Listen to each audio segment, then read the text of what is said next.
Welcome you all on the platform of Miracle Education. Today we are going to start the master lecture series on the topic genetics. आज हम लोग शुरू करने जा रहे हैं मास्टर लेक्चर सीरीज। किस टॉपिक पे? जेनेटिक्स पे। हम ये समझेंगे कि जेनेटिक्स क्या होता है। आज का जो लेक्चर होने वाला वो 3 टॉपिक को डील करेंगे हम लोग। जो पहला टॉपिक होगा वो इंट्रोडक्शन होगा कि जेनेटिक्स क्या होता है, और जो दूसरा टॉपिक होने वाला है कुछ बेसिक टर्मिनोलॉजी समझेंगे, कुछ शब्दावली समझेंगे, कुछ टर्म हम लोग सीखेंगे जेनेटिक्स से संबंधित, और जो तीसरा होगा वो होगा मेंडेलियन जेनेटिक्स। मेंडेलियन जेनेटिक्स में आप अपने सेकेंडरी एजुकेशन, इंटर के एजुकेशन में भी आप लोग मेंडेलियन इनहेरिटेंस को, मेंडल लॉ ऑफ इनहेरिटेंस को स्टडी किए होंगे। 3 नियम है मेंडल का, 3 लॉ है इनहेरिटेंस का, जिसमें मेंडल ने काफ़ी बेहतर ढंग से जेनेटिक्स को समझाया, काफ़ी बेहतर ढंग से ये समझाया कि किस प्रकार से कैरेक्टर का ट्रांसमिशन होता है पेरेंट से प्रोजेनी में। और जिस डिजायर से आप जेनेटिक्स अभी शुरू करने पढ़ना, उसी डिजायर से आप इस टॉपिक को लास्ट भी करिएगा। यानी कि आज के लेक्चर में हम लोग 3 टॉपिक को कवर करने वाले हैं। कितना टॉपिक को कवर करने वाले हैं? 3 टॉपिक को कवर करने वाले हैं। नंबर 1,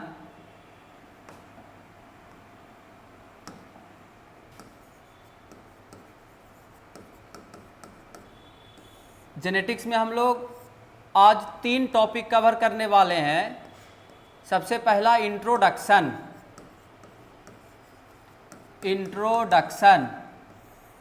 और दूसरा जो टॉपिक हम लोग आज कवर करेंगे वो क्या होगा? Basic terminology related with genetics. और जो लास्ट होगा, तीसरा होगा, वो क्या होगा? Mendelian genetics.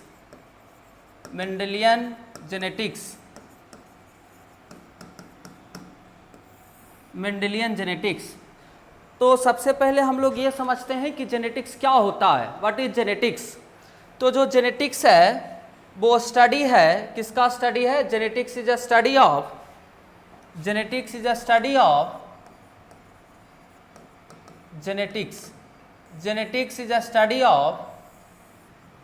Heredity and variation. Genetics किसका स्टडी है? Genetics is a study of heredity and variation. अब ये प्रश्न उठता है कि हेरिडिटी क्या है? तो हेरिडिटी किसका स्टडी है? Heredity is a study of inheritance.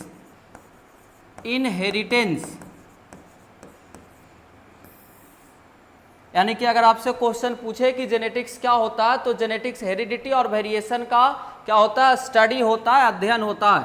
और इनहेरिटेंस क्या होता है? इनहेरिटेंस ट्रांसफर ऑफ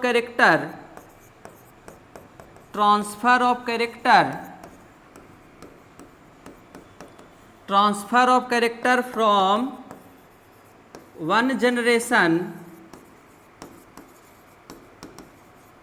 और क्या हम बोल सकते हैं? पेरेंट। क्या बोल सकते हैं? Parent. One generation to next generation,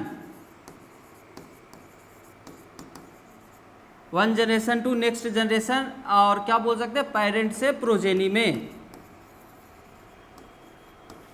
यहाँ पे कैरेक्टर के जगह कुछ राइटर, कैरेक्टर का मतलब क्या हो सकता है? ट्रेट हो सकता है। क्या हो सकता है? ट्रेट हो सकता है। यानी कि एक पीढ़ी से, एक जनरेशन से दूसरे जनरेशन में कैरेक्टर के ट्रांसमिशन को आप क्या बोलते हैं? इनहेरिटेंस कहते हैं, या तो हम बोले ट्रांसफर ऑफ ट्रेट्स। अब ये प्रश्न है कि कैरेक्टर या ट्रेट्स क्या होता है?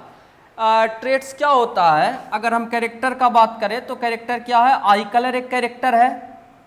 यानी कि जितना भी आई कलर हो गया, आई colour is a character. I colour character है। आपका पैटर्न ऑफ हेयर कैरेक्टर है, जो कि आपके पेरेंट से ट्रांसफर होकर आया। Pattern of hair. और क्या हो सकता है? Colour of eye. This all are the character which are transmitted from parent to progeny. यही सब कैरेक्टर है जो पेरेंट से प्रोजेनी में स्थानांतरित होता है, और इसके अध्ययन को, इसके स्टडी को हम लोग बोलते हैं इनहेरिटेंस।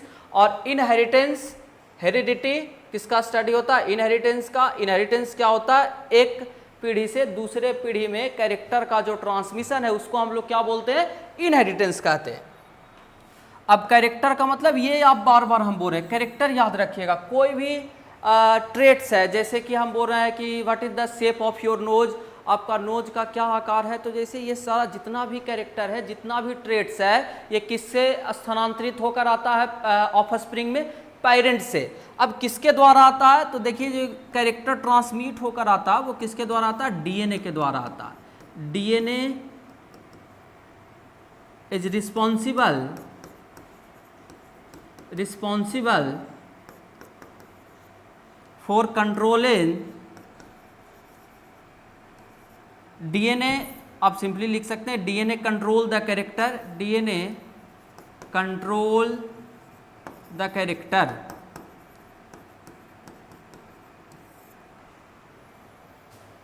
देखिए इनहेरिटेंस क्या है?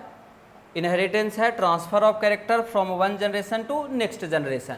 जेनेटिक्स क्या है? Genetics is a study of heredity and variation. Heredity किसका स्टडी होता है? इनहेरिटेंस का। इनहेरिटेंस क्या होता है? एक जनरेशन से दूसरे जनरेशन में जो कैरेक्टर का ट्रांसमिशन है, ट्रेट्स का ट्रांसमिशन है, उसको हम क्या बोलते हैं? इनहेरिटेंस कहते हैं। जो सबसे पहला कंसेप्ट है जेनेटिक्स का वो प्रस्तावित करने वाले थे ग्रेगर जोहान मेंडल, जिसे आप फादर ऑफ जेनेटिक्स भी कहते हैं।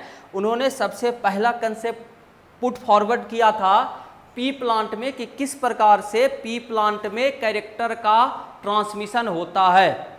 इसीलिए जो सबसे ओल्डर कंसेप्ट है जेनेटिक्स का वो किनके द्वारा प्रस्तावित किया गया है? जो first earlier concept on genetics was put forward by the Gregor Johan Mendel.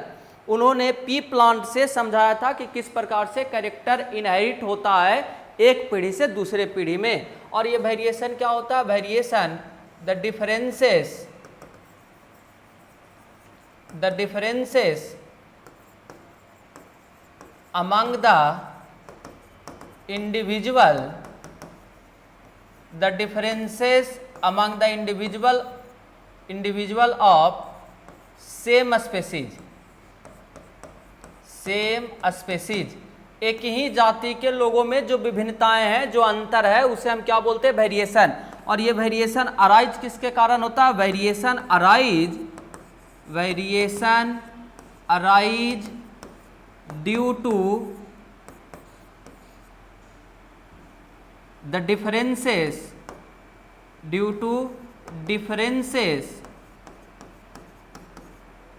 in the sequence of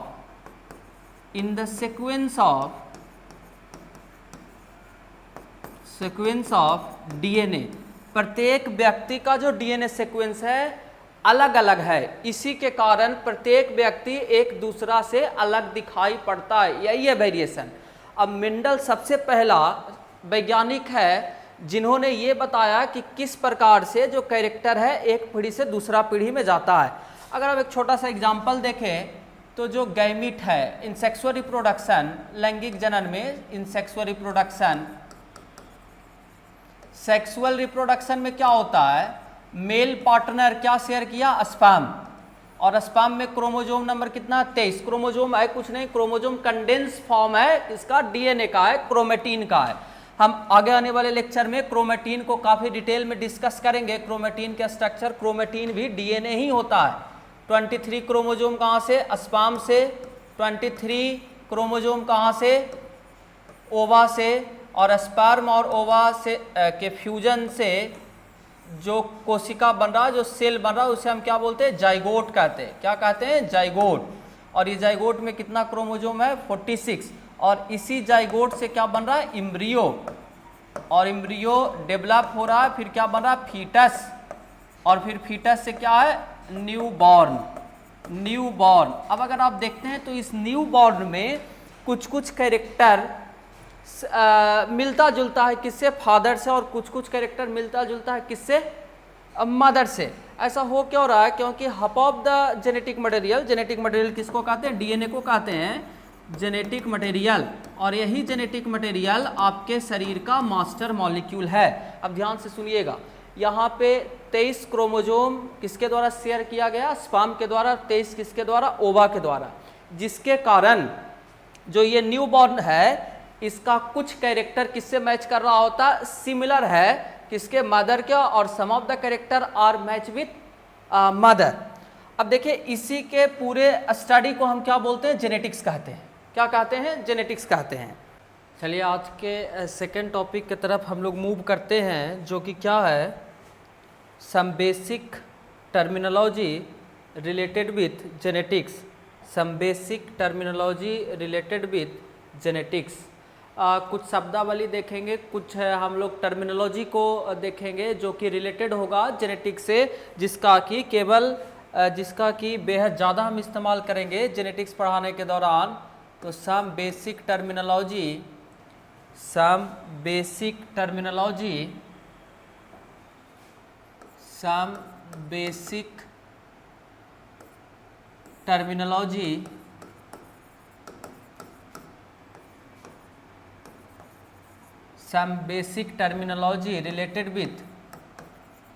related with genetics.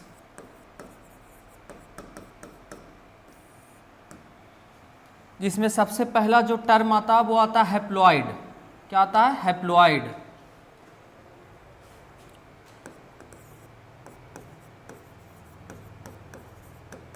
Haploid, आप लोग पहले भी शब्द को सुने होंगे हैप्लॉइड को, कि haploid cell, gamete are always haploid. अगर किसी सेल में, ध्यान से सुनिएगा, ये सेल है, सेल के सेंटर में क्या होता है, न्यूक्लियस। सेल के सेंटर में क्या होगा, न्यूक्लियस।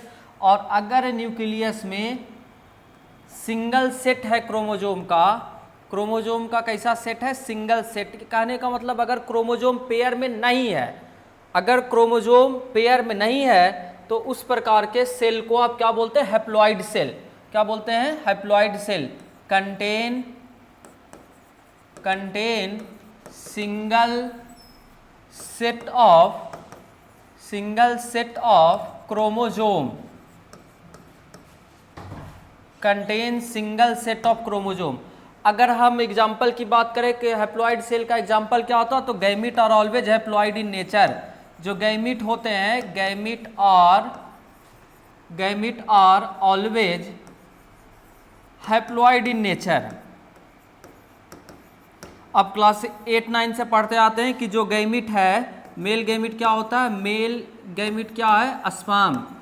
मेल गैमीट क्या होता है, स्पर्म होता है। और स्पर्म में कितना क्रोमोजोम होता है, sperm contain 23 chromosome. Sperm contain 23 chromosome. और फीमेल गैमीट क्या होता है, फीमेल गैमीट क्या होता है, ओवा। ये इसमें भी कितना क्रोमोजोम होता, 23 क्रोमोजोम। अगर हम हैप्लॉइड की बात करें तो इसको हम रिप्रेजेंट करते हैं n से, और क्या लिखते हैं, n बराबर 23। क्या लिखते हैं, n बराबर 23। अगर हम हैप्लॉइड सेल की बात करते हैं, ह्यूमन हैप्लॉइड सेल का, तो ह्यूमन में जो हैप्लॉइड सेल होगा, क्रोमोजोम का नंबर उसमें कितना होगा, 23। यानी अगर हम मोटा मोटी देखें तो ये जो हैप्लॉइड है, n है, ये क्रोमोजोम के नंबर को बताता है। न्यूक्लियस के अंदर क्या पाया जाता है, क्रोमोजोम। और क्रोमोजोम का अगर नंबर हाफ होता है तो उसको हम क्या बोलते हैं, haploid cell.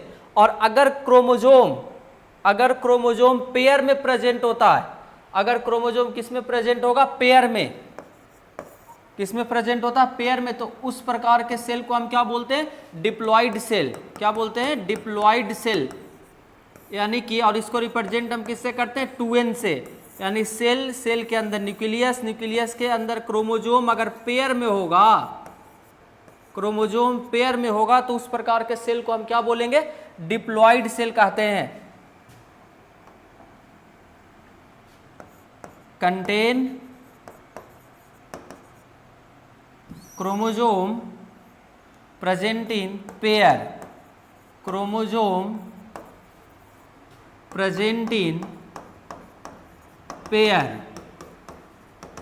Chromosome present in pair, अगर क्रोमोजोम पेयर में होगा, जोड़ा में होगा, तो उस प्रकार के सेल को हम क्या बोलते हैं? डिप्लॉइड सेल कहते हैं। क्या बोलते हैं? Diploid cell. अगर हम एग्जाम्पल की बात करें तो जितना भी आपका सोमेटिक सेल होता है, जितना भी आपका बॉडी सेल होता है, somatic cell, liver cell, kidney cell, all are of diploid nature. सभी किस नेचर का होगा? डिप्लॉइड नेचर का होगा। सोमेटिक सेल कहने का मतलब क्या होता है? Body cell. जो बॉडी सेल है, सोमेटिक सेल है, वो सारा कैसा होता है? डिप्लॉइड नेचर का होता है। किसको छोड़कर? अगर हम बात करें तो गैमीट को छोड़कर जितना भी सेल होता है सब कैसा होता है? डिप्लॉइड नेचर का होता है। याद रखिएगा, हैप्लॉइड को हम रिप्रेजेंट करते हैं एन से, डिप्लॉइड को हम रिप्रेजेंट करते हैं 2n से। अगर हम एग्जाम्पल दें और मटर, जो पी प्लांट होता है, तो पी प्लांट में क्रोमोजोम नंबर कितना होता है? पी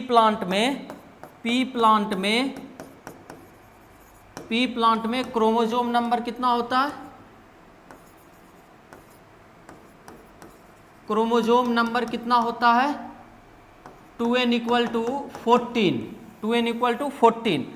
अब अगर गैमीट है, अगर पी प्लांट का गैमीट बनेगा जो कि पॉलिन ग्रेन है, पॉलिन ग्रेन, तो पी प्लांट किससे बना होगा? सेल से। Each and every organism have their basic unit as a cell. अब ये है सेल, सेल के अंदर ये न्यूक्लियस। अगर इन न्यूक्लियस में क्रोमोजोम पेयर में है, अगर पी प्लांट का सेल, और सेल के अंदर अगर न्यूक्लियस पेयर में है, तो उस प्रकार के सेल को हम क्या बोलते हैं? 2n diploid cell. और अगर इसका गैमीट है, अगर पी प्लांट का गैमीट है, जो कि अमूमन क्या होता है? पॉलिन ग्रेन, जो कि मेल गैमीटोफाइट है, और उधर एम्ब्रियो सैक होता है जो कि फीमेल गैमीटोफाइट है, और उसके अंदर क्या रहता है? Egg cell. तो यहाँ पे क्रोमोजोम नंबर अगर n बराबर 7 है, यहाँ पे कितना? 2n बराबर 14, तो 2n बराबर 14 है, तो ये कैसा सेल हो गया? Diploid cell. कैसा सेल है? Diploid cell. n बराबर 7 है, तो ये कैसा सेल हो गया? Haploid cell. कहने का क्या मतलब है? आप कहीं भी अगर लिखा देखे n और 2n, तो आपको समझना है कि n और 2n क्रोमोजोम के नंबर को रिप्रेजेंट करता है। रिप्रेजेंट क्रोमोजोम नंबर किसको रिप्रेजेंट करता है? क्रोमोजोम के संख्या को रिप्रेजेंट करता है। यानी कि अगर किसी भी ऑर्गेनिज्म के सेल में 2n इक्वल टू क्या है? अगर 30 है, तो उसका हैप्लॉइड सेल में क्रोमोजोम नंबर कितना होगा? 15 होगा। याद रखिएगा। और ये जो हैप्लॉइड सेल है, जैसे कि गैमीट है, किस डिवीजन से बनता है? मियोसिस डिवीजन से बनता है। जो कि जो गैमीटोजेनेसिस है वो किस प्रक्रिया, किस डिवीजन के द्वारा होता है? Meiosis. Meiosis is a type of cell division in which the chromosome number get reduce as a half. Chromosome number reduce हो जाता है, कितना से घट जाता है? कितना से घट जाता है? आधा से घट जाता है। याद रखिएगा। यानी कि अभी तक हम दो शब्द को देखे हैं। पहला शब्द क्या है? हैप्लॉइड है। पहला शब्द क्या है? हैप्लॉइड। हैप्लॉइड क्या होता है? Contain single set of chromosome. एक सेट होगा तो उसको हम क्या बोलते हैं? हैप्लॉइड बोलते हैं। इसको हम किससे रिप्रेजेंट करते हैं? n से रिप्रेजेंट करते हैं। किससे रिप्रेजेंट किया जाता है? n से। Gamete are always haploid in nature. Gamete हमेशा कैसा होगा? हैप्लॉइड नेचर का होगा। यानी कि उसमें कितना क्रोमोजोम नंबर होगा? n होगा, क्रोमोजोम नंबर n, और n बराबर कितना होगा? 23। अगर हम डिप्लॉइड सेल की बात करते हैं, डिप्लॉइड की बात करते हैं, तो इसको हम रिप्रेजेंट करते हैं 2n से। और ये बार बार आपके दिमाग में n और जो 2n होता है, n और 2n क्रोमोजोम नंबर को केवल रिप्रेजेंट करने के लिए हम लोग शो करते हैं n और 2n। अगर क्रोमोजोम पेयर में है तो उसको हम क्या बोलते हैं? Diploid cell. एग्जाम्पल क्या हो गया? जितना भी आपका सोमेटिक सेल है, लीवर सेल है, किडनी सेल है, all cell are of diploid nature. और डिप्लॉइड नेचर यानी कि क्रोमोजोम किसमें? पेयर में होगा। याद रखिएगा। अब हम लोग चलिए तीसरे शब्द की ओर चलते हैं। जो तीसरा हमारा शब्द है बेसिक टर्मिनोलॉजी में, वो क्या है? क्रोमोजोम। क्या है? क्रोमोजोम।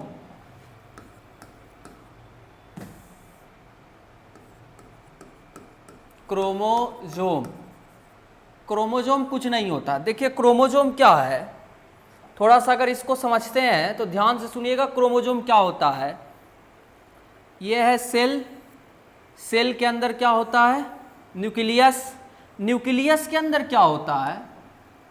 सेल के अंदर क्या है? न्यूक्लियस। न्यूक्लियस के अंदर क्या होता है? Some of the teacher told you the chromosome are present inside the nucleus.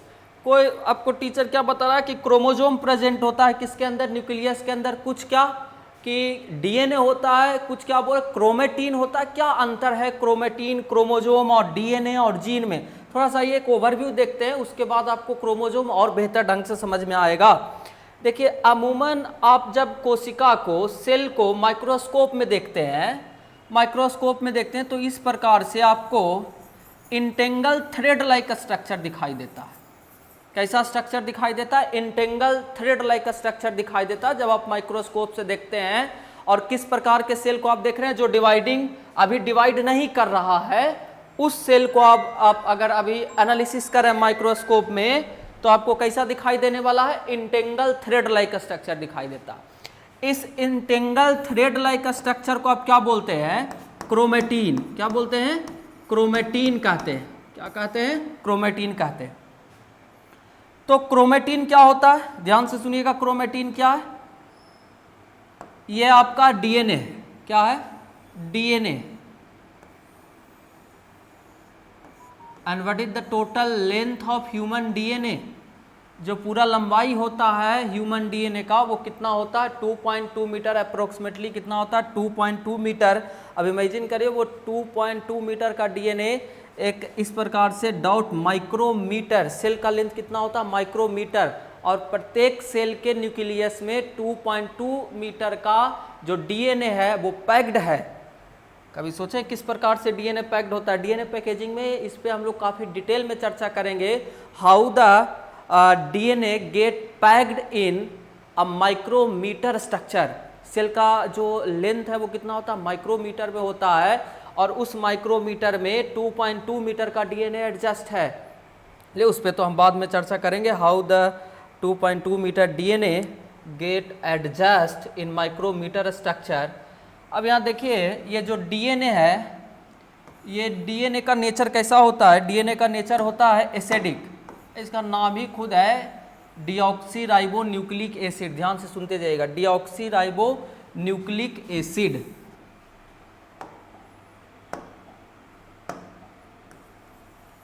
ये आपका डीएनए है। ये डीएनए क्या होता है? एक बेसिक प्रोटीन होता है। कौन सा प्रोटीन? Basic protein.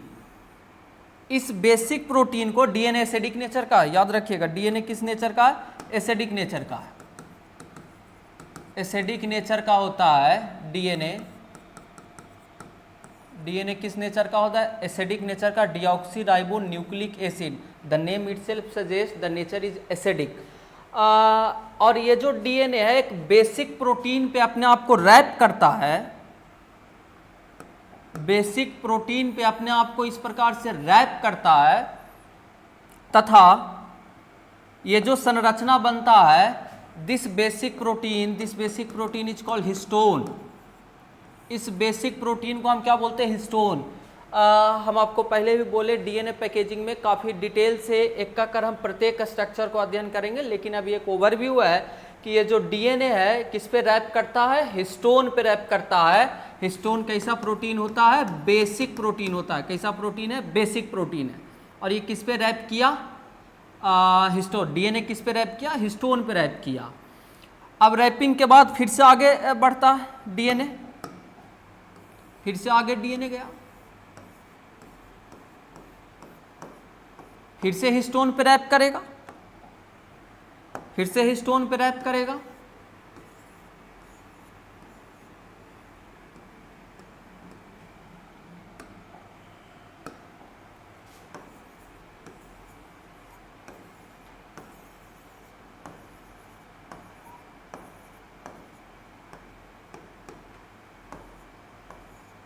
इस प्रकार से ये जो धागा बना डीएनए हिस्टोन प्रोटीन, डीएनए और हिस्टोन प्रोटीन जिसको आप बेसिक प्रोटीन कह रहे हैं, ये सारा स्ट्रक्चर को हम क्या बोलते हैं? क्रोमेटीन। क्या कहते हैं? क्रोमेटीन कहते हैं। और जो डीएनए रैप किया है, किस पे रैप किया? जो डीएनए रैप किया किस पे? हिस्टोन पे। तो डीएनए प्लस ये वो डीएनए है जो किस पे रैप किया है? हिस्टोन पे। तो wrap DNA plus histone plus histone दोनों को एक साथ हम क्या कहते हैं, न्यूक्लियोसोम। क्या कहते हैं, न्यूक्लियोसोम कहते हैं, याद रखिएगा nucleosome. What is nucleosome? The DNA which is wrap on histone protein, the DNA which is wrap on histone protein together, the DNA which is wrap on histone and this basic histone protein together called nucleosome। वह DNA जो कि किस पे rap किया है, वह DNA जो कि किस पे रैप किया, हिस्टोन पे रैप किया, दोनों को एक साथ हम क्या बोलते हैं, न्यूक्लियोसोम। अब ऐसा कई न्यूक्लियोसोम प्रेजेंट होता है, यानी कि डीएनए प्लस प्रोटीन दोनों को एक साथ हम क्या बोलते हैं, डीएनए प्लस प्रोटीन दोनों को एक साथ हम क्या बोलते हैं, क्रोमेटीन। ये जो धागा बना इसको हम क्या बोलते हैं, क्रोमेटीन। यानी what is chromatin? Chromatin is a DNA plus some protein. और ये कौन सा प्रोटीन का बात कर रहे हैं हम लोग, हिस्टोन का। किसका बात कर रहे हैं, हिस्टोन का। अब ये और ज़्यादा पैक्ड होता है, किसमें पैक्ड होता है, नॉन हिस्टोन क्रोमोजोमल प्रोटीन से पे ये पैक्ड होता है। किस प्रोटीन पे, नॉन हिस्टोन क्रोमोजोमल प्रोटीन। यहाँ पे इस प्रकार से ये जो स्ट्रक्चर बना,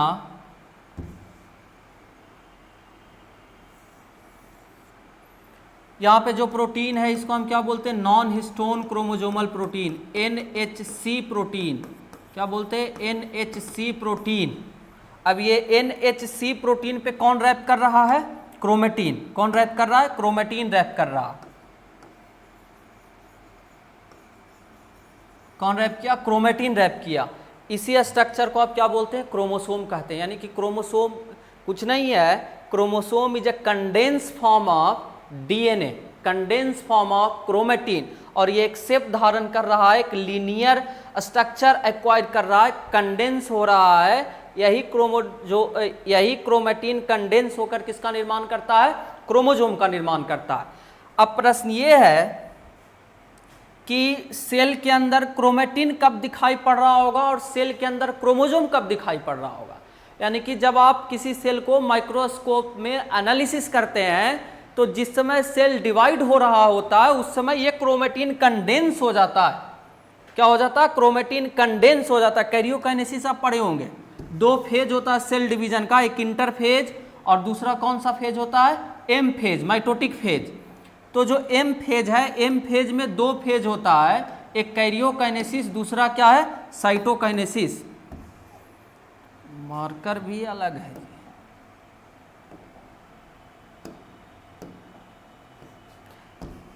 एक इंटरफेज है, इसे भी रेड ही चलने का इच्छा है, चलिए रेड ही चला देते हैं। इंटरफेज है, दूसरा क्या फेज होता है, एम फेज है। कौन सा फेज है, एम फेज। तो एम फेज में 2 है, एक होता है कैरियोकाइनेसिस और दूसरा होता है साइटोकाइनेसिस। कैरियोकाइनेसिस के समय ये जो क्रोमेटीन है कंडेंस होके क्या बना देता है, क्रोमोसोम का निर्माण कर देता है। आज के बाद कंफ्यूज नहीं होइएगा, क्रोमोसोम और किसके बीच, क्रोमेटीन के बीच। क्रोमेटीन क्या है, डीएनए, हिस्टोन क्या हुआ, क्रोमेटीन। क्रोमेटीन कंडेंस किया नॉन हिस्टोन क्रोमोसोमल प्रोटीन पे, NHC प्रोटीन पे, नॉन हिस्टोन क्रोमोसोमल प्रोटीन पे, और क्या एक संरचना बनाया जिसे हम क्या बोलते हैं, क्रोमोसोम। और इस प्रकार से कितना क्रोमोसोम में आपका पूरा जो डीएनए है वो एडजस्ट है 46 क्रोमोसोम में। जब सेल डिवाइड होता है कैरियोकाइनेसिस में ये क्रोमोसोम के रूप में अपीयर होता है, लेकिन जब सेल इंटरफेज में होता है तो वो कैसा दिखाई देता है, क्रोमेटीन की तरह, इंटेंगल थ्रेड लाइक स्ट्रक्चर की तरह दिखाई देता है। अब चलिए कुछ बेसिक बातें। हाँ, एक चीज़ और, जीन, क्रोमोसोम भी क्लियर। देखिए क्रोमोसोम, दूसरा शब्द क्या था हमारा, दूसरा शब्द हम लोगों का क्या था, डीएनए। आपके दिमाग में ये भी होगा कि डीएनए क्या है, डीएनए डीऑक्सीराइबो न्यूक्लिक एसिड, जो कि आप इसका जो फुल फॉर्म है बहुत पहले से जानते हैं, डीऑक्सीराइबो न्यूक्लिक एसिड। लेकिन आगे आने वाले लेक्चर में हम लोग काफ़ी डिटेल से डीएनए के स्ट्रक्चर पे भी चर्चा करेंगे। DNA is a nucleic acid and nucleic acid it is a polymer of nucleotide. It is a polymer of nucleotide. अब क्लास 11-12 में principle of inheritance and variation और मॉलिक्यूलर जेनेटिक्स 2 चैप्टर है genetics से संबंधित क्लास 12 में, उसमें आप एक मॉलिक्यूलर जेनेटिक्स में डीएनए के स्ट्रक्चर को काफ़ी डिटेल से पढ़े होंगे, तो वहाँ पे आप ये जरूर पढ़े होंगे कि डीएनए क्या होता है, डीएनए पॉलीमर होता है किसका, न्यूक्लियोटाइड का, और न्यूक्लियोटाइड किसका बना होता है, एन बेस शुगर फास्फेट। चलिए उस पर भी हम लोग काफ़ी डिटेल में चर्चा करेंगे आगे आने वाले लेक्चर में, लेकिन यहाँ पे आपको ये समझना एक शब्द है जीन। डीएनए भी ठीक, क्रोमोजोम हो गया, क्या होता है डीएनए, जीन क्या होता है, जीन। आगे हम इस पे भी डिस्कशन जारी रखेंगे, आप बस केवल इतना दिमाग में रखिएगा कि डीएनए कैसे हुआ और जीन कैसे हुआ।